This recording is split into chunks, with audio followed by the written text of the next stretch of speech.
Good morning students.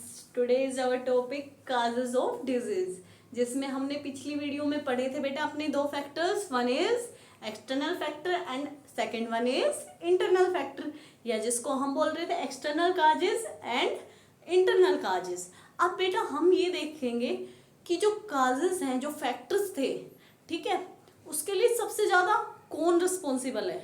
ठीक है, primary कोई डिजीज के लिए कौन सा काज रिस्पॉन्सिबल है, सेकेंडरी कौन है। ठीक है, तो हम काजेज ऑफ डिजीज ही पढ़ेंगे। सबसे पहला काजेज ऑफ डिजीज में देखो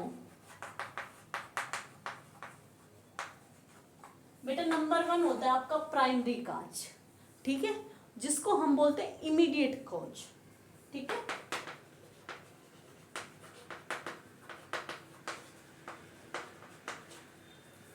इमीडिएट कॉज।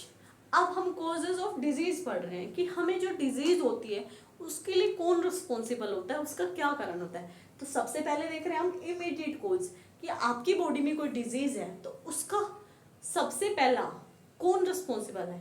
अब आपने पैथोजन पढ़ा है बेटा। पैथोजन क्या होता है? Any micro organism like bacteria, virus, fungi, pathogen.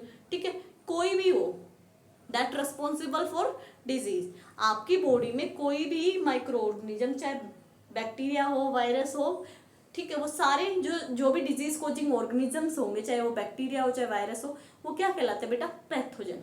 ठीक है, तो आपको पता है जो भी इन्फेक्शियस डिजीज की बात कर रहे हैं, ठीक है, तो जो भी इन्फेक्शियस डिजीज होती हैं, ठीक है, उनके अंदर काज कौन करता है? इमीडिएट काज मीन्स आपकी बॉडी में कोई पैथोजन गया, वही तो आपकी बॉडी में डिजीज कोज करेगा।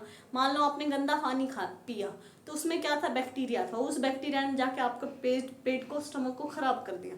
ठीक है, आपको लूज मोशन स्टार्ट हो गए। तो उस डिजीज के लिए पहला कारण कौन है रिस्पॉन्सिबल? क्या हो गया? कौन होगा रिस्पॉन्सिबल? आप या बैक्टीरिया? बैक्टीरिया होगा ना, उसने तो आपको डिजीज कोज की है। ठीक है, तो अब इमीडिएट कोज का मतलब जो डिजीज के लिए डायरेक्टली रिस्पॉन्सिबल होता है कि उसी की वजह से डिजीज हुई है। ठीक है, अब इसको मैं आपको एक कॉमन एग्जांपल से समझाती हूँ, फिर समझ में आए। आप बेटे क्लास में फेल हो जाते हो, फेल हो गए, टीचर पढ़ा रहे हैं, सारे बच्चे फेल नहीं हुए, सिर्फ आप फेल हुए हो। क्यों? क्योंकि आपने पढ़ाई नहीं की। तो फेल होने के लिए प्राइमरी या इमीडिएटली रिस्पॉन्सिबल कौन होगा? पहले आप होगे। ठीक है, फिर सेकेंडरी कौन रिस्पॉन्सिबल होगा? आपका टीचर होगा जिसने ध्यान नहीं दिया। थर्ड कौन होगा? आपके पेरेंट्स होंगे जिन्होंने आपको अच्छे स्कूल में नहीं भेजा होगा। ठीक है, ऐसे ही कोई डिजीज होती है तो उसके लिए इमीडिएट रिस्पॉन्सिबल होता है कौन होता है बेटा? इमीडिएट कोजिंग ऑर्गेनिज्म, कोई भी पैथोजन जो आपको डिजीज कोज करता है।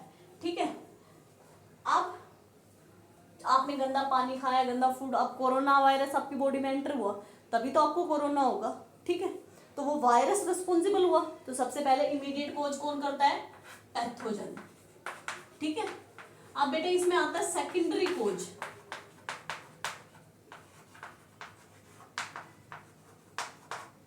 जैसे आप लोग बाहर जाते हो और आपने बाहर के स्ट्रीट फूड खा लिया, ठीक है, तो आपको पेट में दर्द हो गया, कोई भी आपको बैक्टीरियल इन्फेक्शन हो गया, तो पहली रिस्पॉन्सिबल कौन होगा उस डिजीज के लिए? बैक्टीरिया। सेकेंडरी, आप सारे बच्चों ने खाया, 10-15 बच्चों ने, लेकिन सिर्फ 2-3 बीमार पड़े और बीमार नहीं पड़े। तो अब क्यों, ऐसा क्यों हुआ भाई? क्योंकि अब बात करते हैं इम्यून सिस्टम की। एक जो हेल्दी पर्सन होता है, जिसका इम्यून सिस्टम अच्छा होता है, तो और बच्चों का क्या होता है? अच्छा खाना खाएंगे, अच्छी योगा करेंगे, अच्छी हेल्थ रहेगी, तो उनके पास इम्यून सिस्टम अच्छा होगा, यानी उनकी जो रोगों से लड़ने की क्षमता, to fight disease against disease, ठीक है, तो वो कैपेसिटी उनकी ज़्यादा होती है कंपैरिजन वीक बच्चों के जिसकी हेल्थ अच्छी नहीं होगी, तो वो उनसे फाइट कर लेते हैं। ठीक है, तो सेकेंडरी उनकी हेल्थ, ठीक है, जिनकी हेल्थ अच्छी होगी वो उससे डिजीज कोजिंग ऑर्गेनिज्म से फाइट कर लेंगे, जिनकी नहीं होगी वो बीमार पड़ जाएंगे। तो 10 में से 2 बच्चे बीमार पड़ेंगे, उनकी हेल्थ अच्छी नहीं थी। तो सेकेंडरी रीजन वो हुआ ना भाई, आपकी हेल्थ अच्छी नहीं थी।